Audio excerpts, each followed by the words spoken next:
Welcome to Have You Read It, the channel where we bring books to life, one summary at a time. Whether you're here for self-help, personal growth, or business inspiration, there's something for everyone.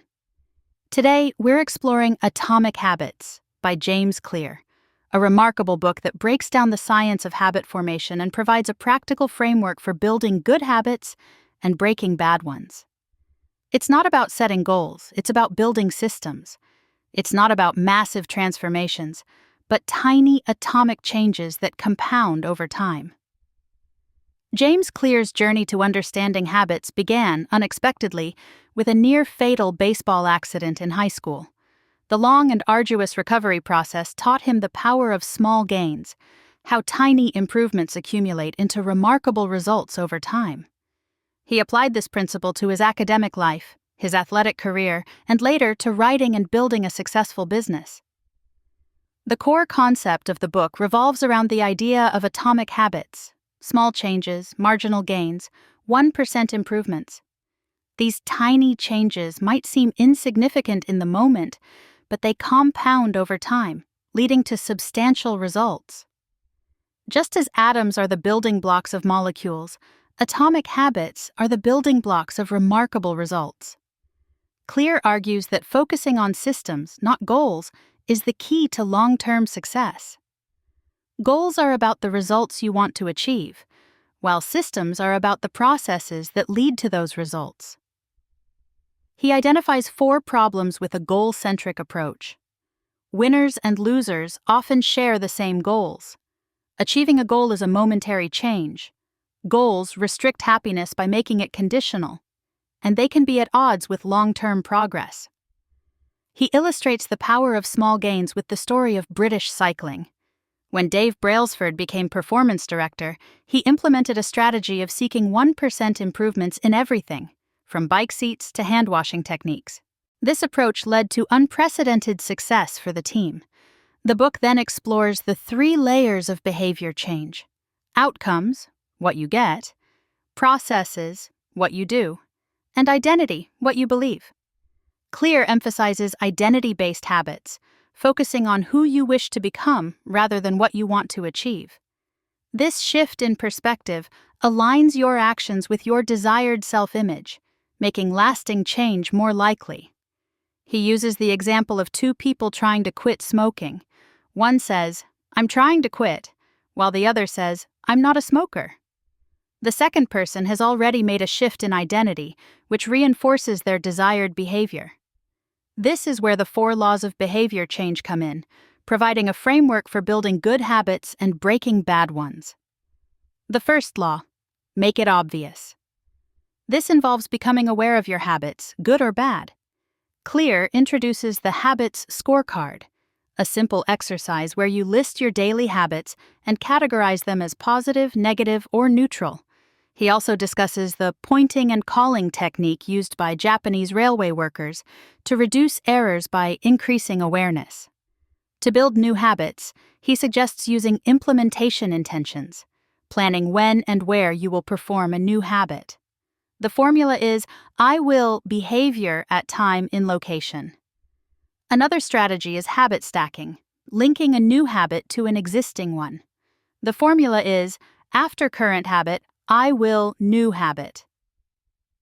The second law: make it attractive. The more attractive an opportunity is, the more likely it is to become habit-forming.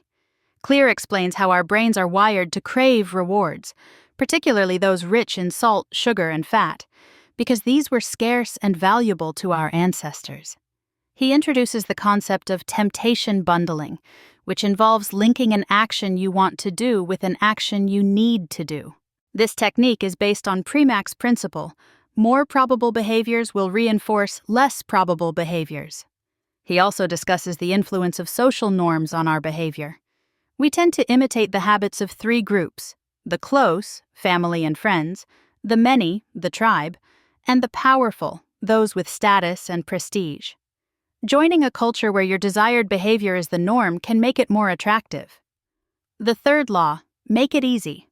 This involves reducing the friction associated with good habits and increasing it for bad ones. Clear explains the law of least effort. When faced with two similar options, people will choose the easier one. He encourages environment design, optimizing your surroundings to make good habits more convenient. He then introduces the 2-minute rule. When starting a new habit, it should take less than 2 minutes to do. The idea is to make it as easy as possible to get started, creating a gateway habit that leads to more substantial changes.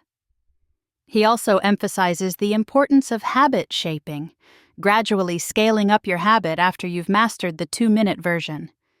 To break bad habits, he suggests making them difficult by using commitment devices, choices you make in the present to control your actions in the future, like Victor Hugo locking away his clothes to force himself to write. The most effective approach is to automate good habits and make bad ones impossible, like using technology to automatically save money or block distracting websites. The fourth law: make it satisfying. We are more likely to repeat a behavior when it is satisfying. Clear explains how our brains are wired for instant gratification and how this preference can make it difficult to stick with habits that have delayed rewards.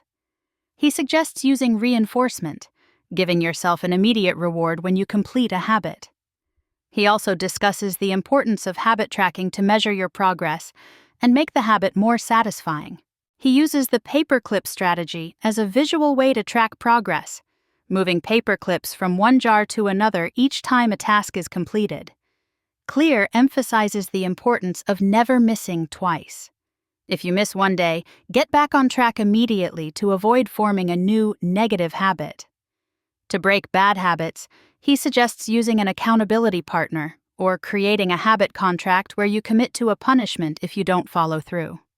This adds a social cost to inaction, making it more immediately unsatisfying. The book concludes with advanced tactics to take your habits to the next level. It explores the truth about talent, emphasizing that genes don't determine your destiny but your areas of opportunity. He advises tailoring your habits to your personality and skills. Clear introduces the Goldilocks rule. Humans experience peak motivation when working on tasks that are right on the edge of their current abilities. It's about finding the sweet spot between boredom and anxiety. He also talks about the importance of embracing boredom and developing a professional mindset, showing up consistently even when you don't feel like it. Finally, he discusses the downside of creating good habits, explaining how they can lead to complacency and a lack of attention to detail.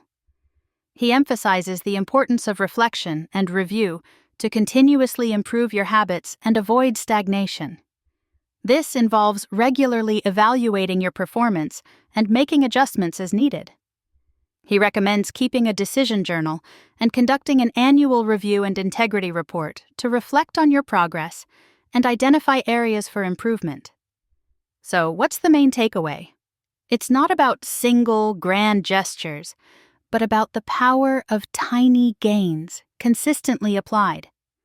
It's about building a system of atomic habits that compound over time, gradually shaping you into the person you want to be.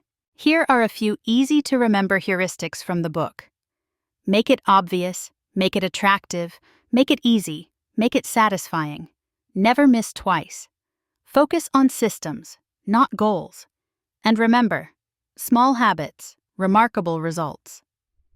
Thanks for watching Have You Read It? Make sure to give this video a thumbs up and hit that subscribe button so you never miss our next book exploration.